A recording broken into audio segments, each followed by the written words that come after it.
أهلا بكم مشاهدينا الكرام. لطالما كانت فلسطين حاضرة في كافة المحافل الدولية وعلى الصعيد الرياضي، لطالما أثبتت نفسها ودائما كانت تحصد المراكز الأولى. هذه المرة نتحدث عن لاعبي نادي هلال القدس اللذان حصلا على بطولة العالم في المواي تاي، بطولة مهمة جدا. نتحدث عن تنافس كبير.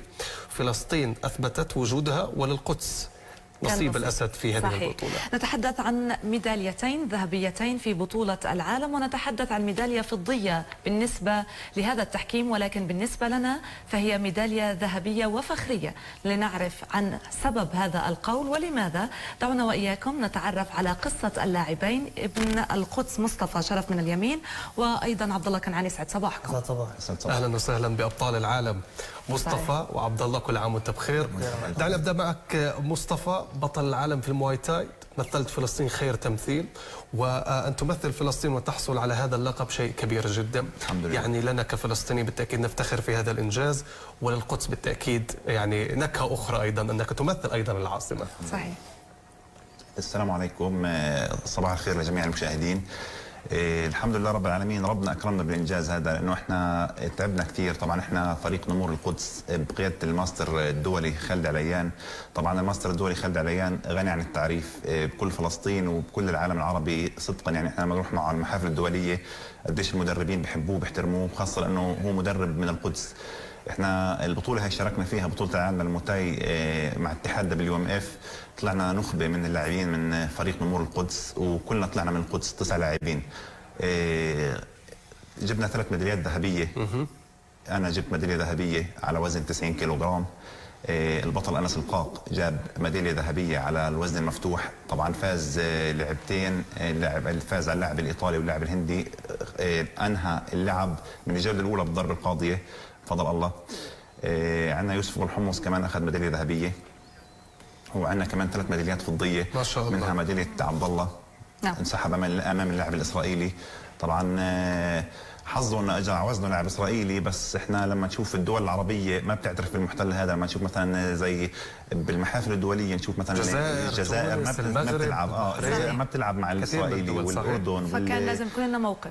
طبعا لازم يكون لنا طيب موقف. هذا اللي بدي اسال عبد الله كنعان. في البدايه حكينا انك انت توجت في ميداليه فضيه، ولكن بالنسبه لفلسطين فهي ميداليه ذهبيه. سبب الانسحاب شو اللي صار معك خلال البطوله؟ طبعا انا تاهلت لعبت مع لاعب هندي، فزت عليه. تاهلت للنهائي تلقى لاعب اسرائيلي. طبعا احنا ما بنلعبش مع اسرائيل، واحنا برضه كاولاد القدس احنا يعني زي ما قال لك مصطفى انه دول عربيه حتى ما تيجي قبالها اي واحد اسرائيلي بنسحب. طبعا احنا القدس لازم ننسحب برضه. يعني هو انا بمثل دوله وبمثل دوله برا، فما بينفع نلعب مع بعض. طبعا كيف بدي احكي لك اياها، يعني احنا برضه يعني احنا هون بنواجههم بالقدس، وهذا احتلال مش احتلال، فعشان هيك يعني عبد الله انت كنت متوقع انك انت تقدر لو لعبت ضده كخصم الفوز عليه، ولكن فضلت انك تاخذ ميداليه فضيه. نعم. شو ردود الفعل كانت على هذا الانسحاب عبد الله؟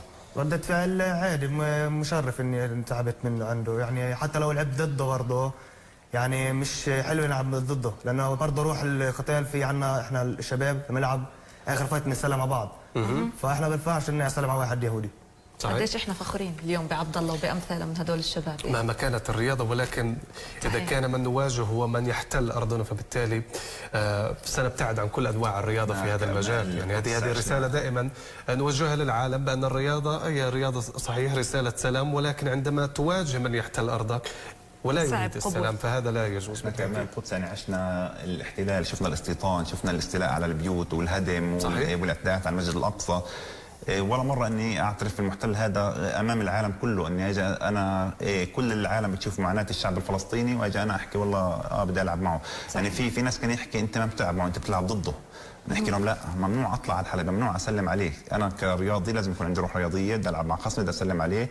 واحنا مش اعداء بالنهايه، احنا يعني لما العب مع اي رياضي او من اي دوله بلعب معه بدي اسلم عليه. بس انا هذا ما بسلم عليه. صحيح. ولا بلعب معه ولا بدي العب ضده كمان، لان انا ما بعترف بالكيان هذا. شيء مش هم، هاي دوله تاسست دوله احتلال، مش دوله كتاريخ دوله فلسطين. وهذه الدوله لا تحب الرياضه ولا تريد الرياضه الفلسطينيه. يوم امس المشهد الذي شاهدناه ايضا في صعيد الحديث عن الرياضه في استاد فيصل الحسيني، اطلاق قنابل الغاز تجاه المشجعين واللاعبين، صور الاطفال وهم مختنقين. هذه مشاهد أيضا مؤلمة جدا ونتألم لواقع الرياضة نعم. الفلسطينية بالتحديد. هذا مبدأ يحترم، ولكن دعنا نتحدث عن لحظة التتويج كبطل العالم. يعني أنا بحب دائما أسأل عن اللحظات الأخيرة قبل إعلان النتيجة. يعني شو الواحد اللاعب شو بيكون يفكر، شو الشعور اللي أنت حصلت عليه لما أعلنوا اسمك واسم وارتباطه بفلسطين والقدس؟ فالحمد لله بفضل الله احنا تعبنا كثير لو وصلنا للمرحله هاي، وكان يعني الماستر خالد عليان كان على ثقه تامه انه راح يطلع من عندنا ابطال عالم من النادي على التدريبات اللي احنا تدربناها. احنا ما تدربنا لا طلعنا معسكرات على المغرب ولا على الجزائر ولا هون، احنا تدربنا بنادي هلال القدس المقر تبع النادي، كنا يوميا نتدرب. قبل البطوله هاي كان عندنا تدريب، خلينا نحكي من شهر 8 شاركت بالتضامن الاسلامي، جبت برونزيه لفلسطين. يعني طبعا لعبت مع ابطال مصنفين، كل دوله كانت تجيب اقوى بطل عندها. فالتضامن الاسلامي عباره عن 56 دوله وكان فيها 27 رياضه زي الاولمبياد، فان جبت انجاز لفلسطين الحمد لله انجاز تاريخي مشرف. وبعديها انا وعدت اني اشارك ببطوله اسيا وكملت تدريب ونزلت بالوزن، كنت العب على الوزن المفتوح، نزلت حوالي 15 كيلو من وزني عشان العب على وزن اقل. ووصلنا بطولة آسيا طبعا بشهر 12، زي ما تحكي حط لنا اجر بعد ما جهزنا الفيز وبدنا نحجز للطيران وعلى حسابنا الشخصي والله. ففي ناس ما كانوش حابين انه احنا نطلع نشارك ونمثل فلسطين، ما طلعناش. كانت غصه كبيره بقلبنا وانحرق دمنا عليها. طلع اخوي عبد الله شارك ببطوله اسيا، كان اداؤه مشرف ما حالفه الحظ. وطلعت زميلتنا نور ابو ناب جابت الذهبيه.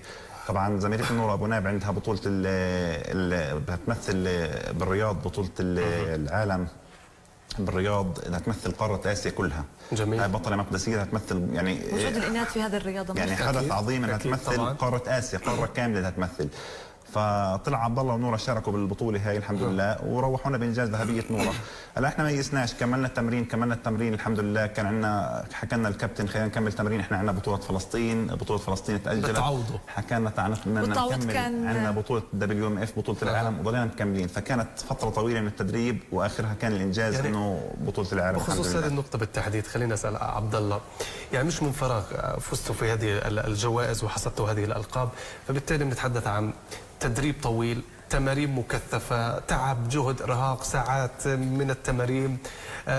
يمكن شوية ابتعدت عن حياتك الاجتماعية، ابتعدت عن الطلعات مع الأصحاب، عزلت نفسك لكي تركز على هذه البطولة وهذه الرياضة بالتحديد. حدثنا عن أجواء هذه الرياضة وكيف بتحضر نفسك عبد الله. طبعا احنا الرياضة، أنا من أنا وصغير بعشق الرياضة. أنا يعني شاركت أكثر من نوع رياضة، شاركت بركوب الخيل، سباحة، ركوب الأمواج، شاركت أكثر من فعالية رياضة. طبعا رياضه الكيك بوكسنج يعني احنا دائما يعني الحمد لله احنا يعني بنطلع بطولات برا، بنكون ندمع اللعيبه واحنا لسه صنع محلي، لا طلعنا معسكرات ولا شيء. يعني احنا بحاجه لدعم. يعني انا واحد من الناس بعطل حالي عن شغلي، كل يوم تدريب. ليش؟ لاني بدي اوصل، حابب اوصل.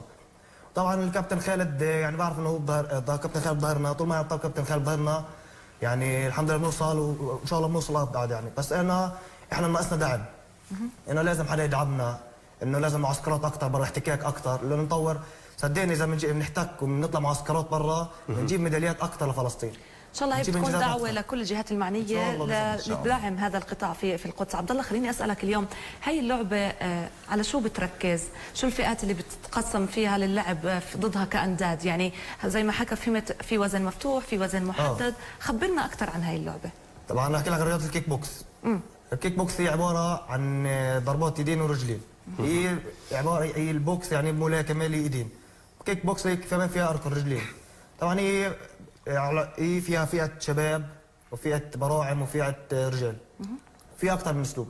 في اسلوب الفول كونتاكت اللي بيشمل من عند الخصر وفوق، وفي اسلوب الكي 1 اللي هو فيها مسموح تمسك تسلخ ركبه واحده، وفي اسلوب اللوكيك اللي هو بس تلعب ايدين ولوكيك بدون ركبه. طبعا وفي كل واحد وزنه. طبعا العمر معروف من يعني عندك فئه الرجال من 19 وفوق، وفئه الشباب من 15 ل 18، وفئه براعم من 8 سنين ل 14 سنه 13 سنه. حلو.